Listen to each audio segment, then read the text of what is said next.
It must be done. The Messiah must die. Ito ang major part po ng kanyang mediatory work para ilapit tayo sa Diyos. Para mamagitan siya para sa atin sa Diyos. He has to die. Why? Bakit? Well, ayon po sa kasulatan, yung daw pong mga handog na inihahandog doon sa Old Testament para sa kasalanan ay hindi po tunay na makapaglilinis ng kasalanan ng mga naghahandog. Sa Old Testament, hindi ba alam natin yan?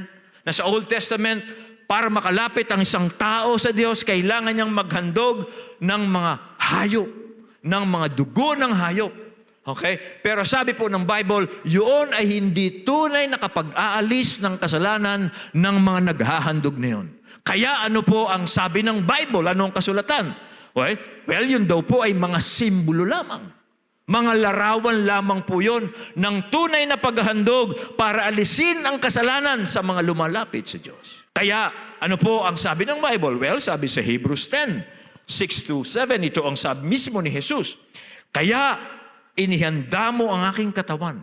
Ito ang sabi ni Jesus. Ito ang sabi ng Kristo. Kaya't inihanda mo ang aking katawan upang maging handog. Kaya't sinabi ko, ako'y narito, O Diyos. He's willing.